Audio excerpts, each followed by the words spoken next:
The gavel came down like a verdict already written in stone. In the marble silence of a Chicago courtroom, a 6-year-old girl stood on a wooden bench, her small hand trembling as she pointed at the man in the wheelchair behind the bench. Every lawyer in the room turned. Every reporter's pen stopped moving. The judge, a man whose legs had not carried him in 11 years, stared down at the girl as if she had said something no one had dared to say inside these walls in over a decade. "You can walk again," she whispered, "if you do what's right." Security began moving toward her. Her father, seated at the defense table in handcuffs, closed his eyes. He had spent his life teaching her to believe in truth, and now truth was the only thing standing between him and a prison cell. What happened over the next few hours would change both of their lives forever. Before we begin, if you believe kindness, humility, and second chances can change the world, please take a moment to like this video, comment where you're watching from, share this story with someone who needs inspiration today, and subscribe to the Aura Fables for more unforgettable stories. 3 years earlier, Lucas Albright had been one of the most promising structural engineers in Chicago, a man whose calculations kept skyscrapers standing and whose name once appeared on blueprints for half the skyline. Then his wife, Elena, was diagnosed with an illness that moved faster than any hospital could fight it. Lucas spent every dollar, every vacation day, every ounce of the ambition he once poured into steel and concrete into her hospital room instead. She died on a Tuesday in autumn, and Lucas buried both his wife and his career in the same week. He couldn't stomach 80-hour weeks anymore, not with a daughter who needed a father more than the world needed another engineer. So he traded his corner office for a night shift maintenance job at Victory Corporation, mopping the same marble floors he once would have designed. His hands, once steady over blueprints, grew calloused around mop handles and toolboxes. He never complained. He never mentioned what he used to be. To the executives who passed him in the hallway, he was invisible, a uniform, a name they never bothered to learn. Isabel was his entire world. Every night, no matter how tired he was, he sang her to sleep, the same lullaby Elena used to sing. He taught her that truth always leaves a trail, that decency was worth more than status, and that a person's worth was never measured by the size of their paycheck. Meanwhile, inside Victory Corporation's glass towers, executives like CEO Maurice Brand moved money in and out of accounts with names no one questioned, protected by a judge who had grown cold and hardened, a prosecutor who had learned to look away, and a police chief who buried inconvenient truths for a price. Lucas noticed things during his late shifts, discrepancies on discarded printouts, hushed conversations behind closed doors. He said something to a supervisor once. 2 weeks later, money went missing from a corporate account, and every digital trail pointed to Lucas Albright's login. The arrest came on a night Isabel would never forget. The same night, she sat beside her father's hospital bed after a sudden asthma attack landed her in the pediatric ward.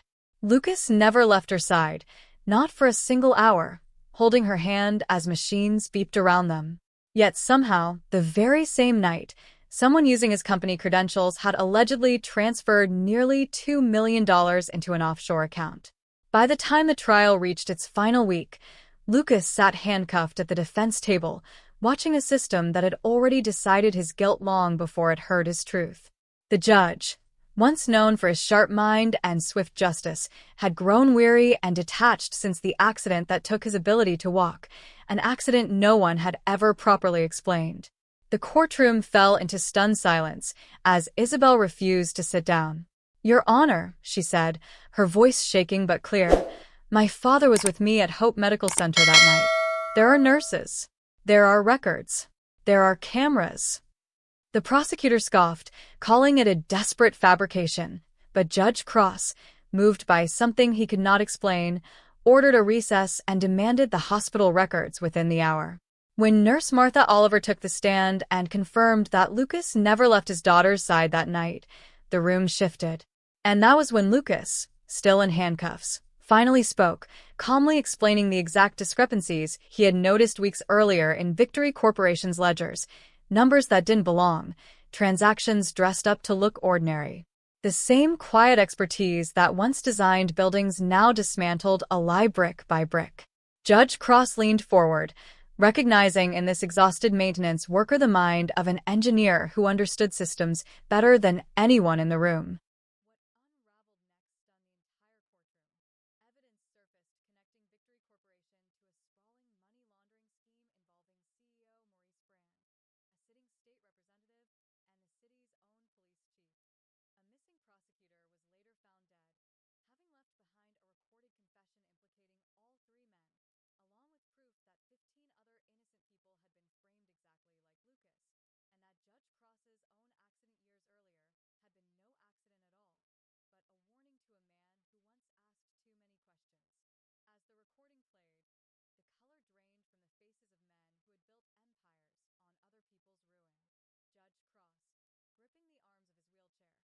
connecting Victory Corporation to a sprawling money laundering scheme involving CEO Maurice Brand, a sitting state representative, and the city's own police chief. A missing prosecutor was later found dead, having left behind a recorded confession implicating all three men, along with proof that 15 other innocent people had been framed exactly like Lucas, and that Judge Cross's own accident years earlier had been no accident at all, but a warning to a man who once asked too many questions. As the recording played, the color drained from the faces of men who had built empires on other people's ruin. Judge Cross, gripping the arms of his wheelchair, felt something he hadn't felt in over a decade. Strength returning to legs that had long forgotten how to stand. Slowly, unbelievably, he rose. The courtroom gasped as one. Isabel ran through the doors just in time to see her father, no longer in handcuffs, pulled into a standing ovation from lawyers, reporters, and strangers alike, tears streaming down her face as she watched the man who once mopped floors in silence finally be seen. In the months that followed, Maurice Brand, the representative, and the police chief faced justice for every family they had destroyed. Victory Corporation was dismantled, and its stolen funds returned to the very workers it had exploited. Judge Cross, now walking with the help of a cane, personally issued a public apology to Lucas and to every wrongfully convicted person on the list, admitting that he had once mistaken cold procedure for real justice. Lucas was offered his old engineering title back, along with a formal position advising the city's fraud division. He accepted, but only on one condition: that every maintenance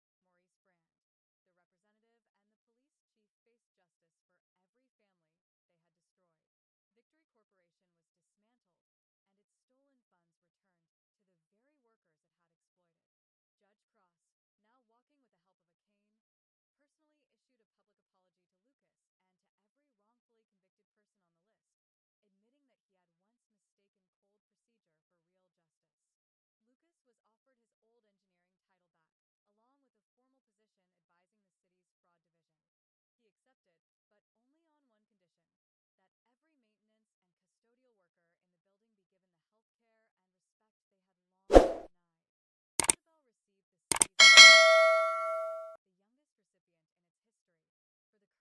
by titles or corner offices.